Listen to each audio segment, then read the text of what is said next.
ನಮಸ್ಕಾರ ಎಲ್ಲರಿಗೂ boss, welcome back to Sagar Stories. ನೆನ್ನೆ ಮ್ಯಾಚು ನಡೆಯುವಂತ ಟೈಮಲ್ಲಿ, ಇಂಡಿಯಾ ಬ್ಯಾಟಿಂಗ್ ಆಡುವಂತ ಟೈಮಲ್ಲಿ ಯಾರ್ಯಾರಿಗೆ ಇದು ನೆನಪಾಯ್ತೋ ಆಗಿಲ್ವೋ ನನಗಂತೂ ಗೊತ್ತಿಲ್ಲ. ಬಟ್ ನನಗಂತೂ ನೆನಪಾಯ್ತು. ಏನಪ್ಪ ನೆನಪಾಗಿದ್ದು ಅಂದ್ರೆ ವಿರಾಟ್ ಕೊಹ್ಲಿ. ಇನ್ಯಾರ್ಗುರು, ವಿರಾಟ್ ಕೊಹ್ಲಿ ದ ಸೇವಿಯರ್. ಎಷ್ಟು ಸಲ ಇಂಡಿಯಾ ಈ ತರ ಸಿಚುವೇಶನ್ ಇರುವಂತ ಟೈಮಲ್ಲಿ, ಎಸ್ಪೆಷಲಿ ವರ್ಲ್ಡ್ ಕಪ್ಸ್ ಅಂತ ಬಂದಾಗ, ICC ಟೂರ್ನಮೆಂಟ್ಸ್ ಅಂತ ಬಂದಾಗ, ಬಯೋಲೆಟ್ರಲ್ ಸೀರೀಸ್ ಅದು ಇದೆಲ್ಲ ಬಿಟ್ಬಿಡಿ, ಅಲ್ಲೂ ಸಿಕ್ಕಾಪಟ್ಟೆ ಸಲ ಸೇವ್ ಮಾಡಿದ್ದಾರೆ. ಬಟ್ ICC ಟೂರ್ನಮೆಂಟ್ಸ್ ಅಂತ ಬಂದಾಗ ಪ್ರತಿ ಸಲನೂ ಕೂಡ ಈ ತರ ಸಿಚುವೇಶನ್ ಇದ್ದಾಗ ಸ್ಟ್ಯಾಂಡ್ ಔಟ್ ಆಗ್ತಿದ್ದು ವಿರಾಟ್ ಕೊಹ್ಲಿ ನಮ್ಮ ಇಂಡಿಯಾಗೆ. ಆಲ್ಮೋಸ್ಟ್ ಒಂದು 70 to 80% ವಿರಾಟ್ ಕೊಹ್ಲಿ ಈ ತರ ಒಂದು ಸಿಚುವೇಶನ್ ಇದ್ದಾಗ, ಕ್ರಿಟಿಕಲ್ ಸಿಚುವೇಶನ್ ಇದ್ದಾಗ ಅದನ್ನ ಸೇವ್ ಮಾಡಿರುವಂತ ಉದಾಹರಣೆ ಸಿಕ್ಕಾಪಟ್ಟೆ ಇದೆ.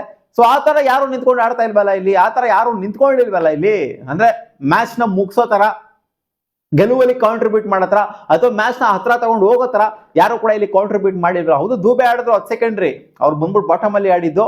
ಬಟ್ ವಿರಾಟ್ ಕೊಹ್ಲಿ ತರ ಒಂದು ಇನ್ನಿಂಗ್ಸ್ ನ ಬಿಲ್ಡ್ ಮಾಡೋದು, ಒಂದು ಪಾರ್ಟ್ನರ್ಶಿಪ್ ನ ಬಿಲ್ಡ್ ಮಾಡೋದು, ಅಲ್ಲಿ ನಿಂತ್ಕೊಂಡು ಹೇಳುವಂತದ್ದು ಇನ್ನೊಬ್ರಿಗೆ, ಅಂದ್ರೆ ಅಪೋನೆಂಟ್ ಅಂದ್ರೆ ನಾನ್ ಸ್ಟ್ರೈಕರ್ ಇರೋರಿಗೆ, ಪಾರ್ಟ್ನರ್ಗೆ, ಇಲ್ಲ ಇಲ್ಲಿ ಪಾರ್ಟ್ನರ್ಶಿಪ್ ನ ಬಿಲ್ಡ್ ಮಾಡ್ಬೇಕು. ನೆನ್ನೆ ಏನ್ ಮಾಡಿದ್ದು ಅವರು ಸೌತ್ ಆಫ್ರಿಕನ್ಸ್ ಅದೇ ಮಾಡಿದ್ದು.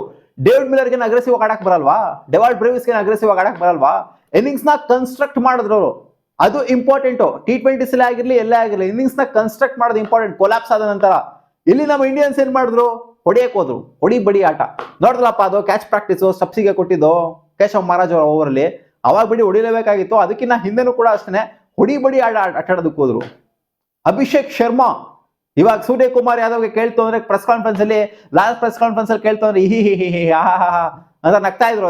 ಅಭಿಷೇಕ್ ಶರ್ಮಾ ಗೊತ್ತಲ್ಲ ಗುರು, ಅಭಿಷೇಕ್ ಶರ್ಮಾ ಬಗ್ಗೆ ಹೇಳ್ಬೇಕಾ? 3 ಮ್ಯಾಚ್ ಹಿಂಗ್ ಆಡ್ಬಿಟ್ರು ಅನ್ನೋ ಮಾತ್ರಕ್ಕೆ ಏನ್ ಚೇಂಜ್ ಮಾಡ್ಬಿಡ್ಬೇಕಾ? ನಾವಲ್ಲಿ ಚೇಂಜ್ ಮಾಡಲ್ಲ ಅಮ್ಮ, ನಾವು ನಮ್ ಕಾಂಬಿನೇಷನ್ ಇದೆಯಾ, ಅದೇ ಕಾಂಬಿನೇಷನ್ ಹೋಗ್ತೀವಿ. ಏನ್ ತಿಲಕ್ ವರ್ಮಾ ಅಂದ್ರೆ ಹೇ ಹಂಗೆ ಹೇಳ್ತಾ ಇದ್ದಲ್ಲಿ, ಹಂಗೆ ನಗ್ತಾ ಇದ್ರು ಅಲ್ಲಿ. ಏನ್ ತಿಲಕ್ ವರ್ಮಾ ಚೇಂಜ್ ಮಾಡ್ಬಿಡ್ಬೇಕಾ? ಏನ್ ಇವ್ರನ್ನ ಚೇಂಜ್ ಮಾಡ್ಬಿಡ್ಬೇಕಾ? ಏನ್ ಅವ್ರನ್ನ ಚೇಂಜ್ ಮಾಡ್ಬಿಡ್ಬೇಕಾ? ಏನ್ ಸಂಜು ಸ್ಯಾಮ್ಸನ್ ತಗೊಂಡ್ಬಿಡ್ಬೇಕಾ? ಸಂಜು ಸ್ಯಾಮ್ಸನ್ ಫೇಲ್ ಆಗಲ್ವಾ? ಅಂದ್ರೆ ಅವ್ರೇನ್ ಹೇಳಿಲ್ಲ ಸಂಜು ಸ್ಯಾಮ್ಸನ್ ಫೇಲ್ ಆಗ್ತಾರೆ ಅಂತ. ಸೊ ಇದ್ ನೋಡ್ತು ಅಂದ್ರೆ ಹೆಂಗಿದೆ ಅಂತಂದ್ರೆ, ಸಂಜು ಸ್ಯಾಮ್ಸನ್ 5 ಮ್ಯಾಚ್ ನ ಬಯೋಲಾಟ್ರಲ್ ಸೀರೀಸ್ ಅಲ್ಲಿ ಫೇಲ್ ಆಗತ್ಕು, 4 ಮ್ಯಾಚ್ ನ ವರ್ಲ್ಡ್ ಕಪ್ಸ್ ಅಲ್ಲಿ ಫೇಲ್ ಆಗತ್ಕು ಅಭಿಷೇಕ್ ಶರ್ಮಾ ಸಿಕ್ಕಾಪಟ್ಟೆ ಲಾಟ್ ಆಫ್ ಡಿಫರೆನ್ಸ್ ಇದೆ ಗುರು. ಬಯೋಲಾಟ್ರಲ್ ಸೀರೀಸ್ ಅಲ್ಲಿ 5 ಮ್ಯಾಚ್ ಅಲ್ಲಿ ಆಗೋರು 10 ಮ್ಯಾಚ್ ಫೇಲ್ ಆದ್ರೂ ಕೂಡ ತಲೆ ಕೆಡಿಸ್ಕೊಳ್ಳುವಂತದ್ದು ಇರೋದಿಲ್ಲ. ವರ್ಲ್ಡ್ ಕಪ್ಸ್ ಅಲ್ಲಿ 4 ಮ್ಯಾಚ್ ಫೇಲ್ ಆದ್ರೆ ಸಿಕ್ಕಾಪಟ್ಟೆ ಒಂದು ಸೈಕ್ ಆಗೋಗ್ಬಿಡುತ್ತೆ ಎಲ್ಲರಿಗೂ ಕೂಡ.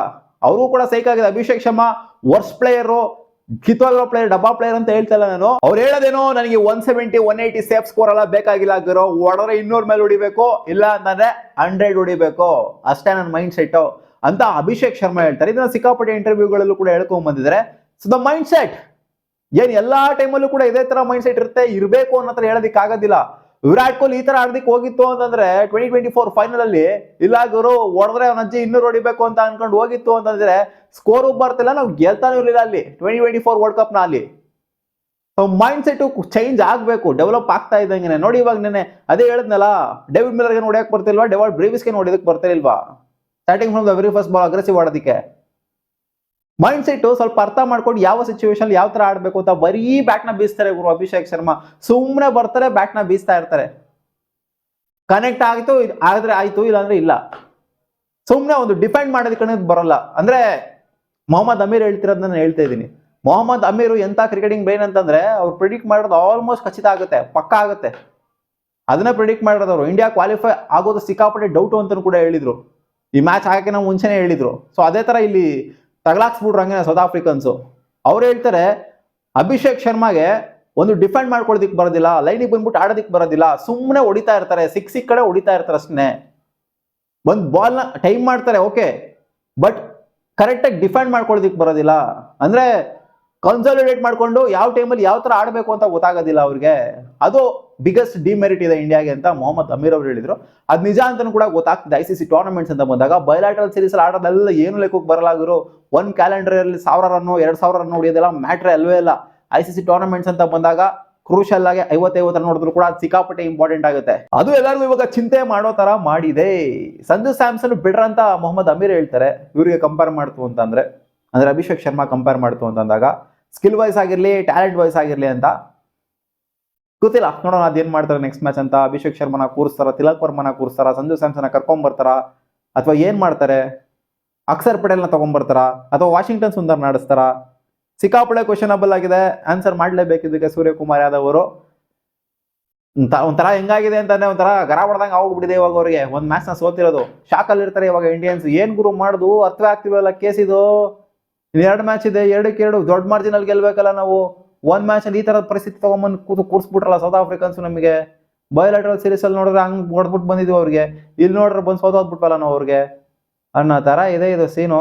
ಸೊ ಸೂರ್ಯ ಸಿಕ್ಕಾಪಡೆ ಕ್ವಶನಬಲ್ ಆಗ್ತಾರೆ. ಇನ್ ಕೇಸ್ ಏನಾದ್ರು ನೆಕ್ಸ್ಟ್ ಮ್ಯಾಚ್ನು ಕೂಡ ಅಭಿಷೇಕ್ ಶರ್ಮಾ ನಡೆಸಿ ಆ ಮ್ಯಾಚು ಫೇಲ್ ಆದ್ರು ಅಂತಂದ್ರೆ 5 ಮ್ಯಾಚ್ ವರ್ಲ್ಡ್ ಕಪ್ ಅಲ್ಲಿ ಫೇಲ್ ಆಗೋದು. 4 ಮ್ಯಾಚ್ ಫೇಲ್ ಆದ್ರೆ 4 ಮ್ಯಾಚ್ ಆಡ್ಸೋದೇ ಇಲ್ಲ ಗುರು. ಇನ್ಫ್ಯಾಕ್ಟ್ ಯಾರನ್ನು ಕೂಡ ಈ ತರ ಡಕೌಟ್ಸ್ ಆಗಿರುವಂತ ಪ್ಲೇಯರ್ನ ಯಾರು ಕೂಡ ಆಡ್ಸೋದೇ ಇಲ್ಲ ಅಲ್ಲಿ. ಸೊ ಇವ್ರಿಗೆ ಆಪರ್ಚುನಿಟಿ ಸಿಗ್ತಾ ಇದೆ ಅಂತಂದ್ರೆ ಅವ್ರ ಲಕ್ ಅಂತ ಹೇಳ್ಬೇಕು, ಫೇವರಿಟಿಸಮ್ ಅಂತಾನು ಕೂಡ ಹೇಳ್ಬೋದು.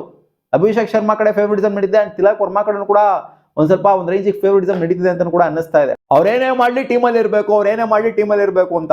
And why Washington Sundar seriously Akshar Patel world cup ನ ಗೆಲ್ಸವ್ರೆ ನಿಮ್ಗಲ್ಲಿ ಫೈನಲ್ಸ್ ಅಲ್ಲಿ ನಿಂತ್ಕೊಂಡು. ನೀವು ಕರ್ಕೊಂಡ್ ಬರ್ತೀರಾ ವೈಸ್ ಕ್ಯಾಪ್ಟನ್ ಮಾಡ್ಬಿಟ್ಟು ಅಕ್ಷರ್ ಪಟೇಲ್ನ ಸೈಡಲ್ಲಿ ಕೂರಿಸ್ತೀರಾ. ವೈ ಕ್ವಶನಬಲ್ ಇದು, ಮಕ್ಕಳಿಗೆ ಬೇಕು ಅನ್ಸುತ್ತೆ. ವಿರಾಟ್ ಕೊಹ್ಲಿ ನೆನಪಿಗೆ ಬಂದ್ರು ಗುರು. ವಿರಾಟ್ ಕೊಹ್ಲಿ ತರ ಪ್ಲೇಯರ್ ಇರ್ಬೇಕಿತ್ತು ಇಲ್ಲಿ ನಿಂತ್ಕೊಂಡು ಆಡೋದಕ್ಕೆ ಅಂತ ಅನ್ಸ್ತು. ಅಂದ್ರೆ ನಾವ್ ಯಾವ ತರ ಬಿಲ್ಡಪ್ ಕೊಟ್ಟಿದ್ವಿ ಅಂದ್ರೆ ಇಲ್ಲ ಆಗೋ ನಂಬರ್ 3 ಸಿಕ್ಬಿಟ್ರು, ತಿಲಕ್ ವರ್ಮಾ ಸಖತ್ತಾಗಿ ಆಡ್ತಾವ್ರೆ ಅನ್ನೋ ಮಾತ್ರಕ್ಕೆ ಸಿಕ್ಬಿಟ್ರು, ಇವ್ರು ಪಕ್ಕ ವಿರಾಟ್ ಕೊಹ್ಲಿ ತರ ಆಡ್ಬಿಡ್ತಾರೆ ICC ಟೂರ್ನಮೆಂಟ್ಸ್ ಅಂತ ಬಂದಾಗ ಅಂತ ಅನ್ಕೊಂಡಿದ್ವಿ. ಬಟ್ ಇಲ್ಲ, ಮೊದಲನೇ ಟೂರ್ನಮೆಂಟ್ ಅಲ್ಲೇ ಕಾಲ್ ಎತ್ಕೊಂಡಿದ್ವಿ. ನೋಡೋಣ ಇನ್ನ ಗೋಯಿಂಗ್ ಫಾರ್ವರ್ಡ್ ಇನ್ನ 2 ಮ್ಯಾಚ್ ಇದೆ. ಇವಾಗ ಟೂ ಅರ್ಲಿ ಆಗುತ್ತೆ ಅಂತ ಅಲ್ಲ, ಆಲ್ರೆಡಿ ಅರ್ಧ ಆಗೋಗ್ಬಿಟ್ಟಿದೆ ನಮ್ದು ಕತೆ, ಇನ್ನು ಅರ್ಧ ಬಾಕಿ ಇದೆ. ಆ ಬಾಕಿ ಇರೋದನ್ನ ಇವ್ರು ಯಾವ ತರ ಬುದ್ಧಿವಂತಿಕೆ ಉಪಯೋಗಿಸ್ಬಿಟ್ಟು ಅದನ್ನ ಕನ್ವರ್ಟ್ ಮಾಡ್ತಾರೆ ಅದ್ರ ಮೇಲೆ ಡಿಪೆಂಡೆಂಟ್ ಆಗಿರುತ್ತೆ.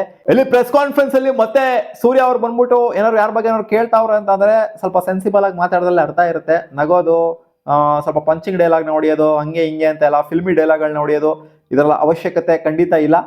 ನೋಡೋಣ ಅದೇನಾಗುತ್ತೆ ಅಂತ. ಸಿಕ್ಕಾಪಟ್ಟೆ ವೆಯ್ಟ್ ಮಾಡ್ತಾ ಇದೀವಿ. ನೆಕ್ಸ್ಟ್ ಮ್ಯಾಚ್ ಜಿಂಬಾಬ್ವೆ ಅಗೇನ್ಸ್ಟ್ ಇರೋದು. ಇವ್ರ ಮೇಲಂತೂ ಗೆಲ್ಲೇಬೇಕು, ಅದೊಂದು ಹ್ಯೂಜ್ ಮಾರ್ಜಿನ್ ಅಂತೂ ಗೆಲ್ಲೇಬೇಕು, ಮುಲಾಜೆ ಇಲ್ಲ.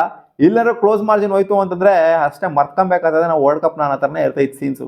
ನೋಡೋಣ ಅದೇನಾಗುತ್ತೆ ಅಂತ. ಮತ್ತೆ ಸಿಗುವ ಮುಂದಿನ ವಿಡಿಯೋದಲ್ಲಿ.